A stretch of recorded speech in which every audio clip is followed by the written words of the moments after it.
প্রধানমন্ত্রীর কাছে সব খবর আছে, কারা কি করে।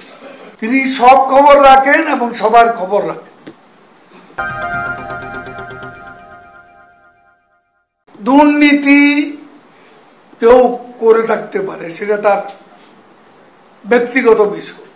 আমার কথা হচ্ছে সরকার এখানে নির্বিকার কিনা, সরকার এখানে সৎসাহস দেখাচ্ছে, দুর্নীতির বিচার হচ্ছে, তদন্ত হচ্ছে। সরকার তো এখানে নির্বিকার নয়। সরকার তো বিএনপির মতো ইম্পিউনিটি কালচার বাংলাদেশে প্রধানমন্ত্রী শেখ হাসিনা,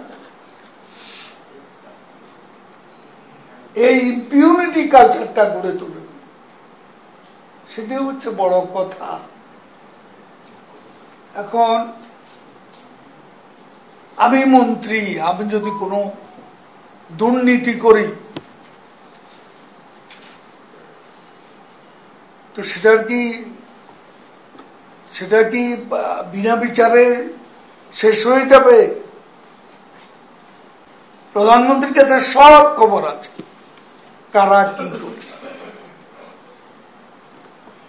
তিনি সব খবর রাখেন এবং সবার খবর রাখেন। এ পর্যন্ত যতজনের বিরুদ্ধে, তার অফিসেরও কিছু লোকের বিরুদ্ধে ব্যবস্থা নিয়েছে। বিএনপি আমলে, এই লুটপাটের আমলে তারা কি তাদের কোন লোককে শাস্তি দিয়েছে? সরকারি অফিসের কাউকে শাস্তি দিয়েছে?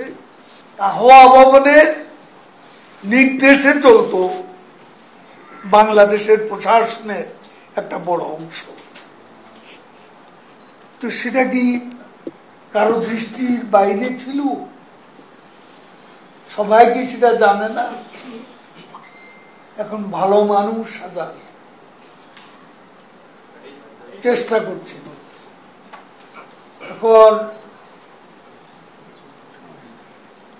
দুর্নীতিবাজদের জনপ্রিয় বলা হচ্ছে। সেবা দাস কে কার? বঙ্গবন্ধুর কন্যা কারো সেবা দাস নয়, একথা কেউ বলেনি। এখন তাদের মুখের বিষটাই হলো সবচেয়ে বড় করে আজকে আমরা দেখতে পাচ্ছি। তারা এক রাশ ব্যর্থতার স্তূপীকৃত আবর্জনার উপর দাঁড়িয়ে তারা আজকে মানসিক অশান্তিতে ভুগছে।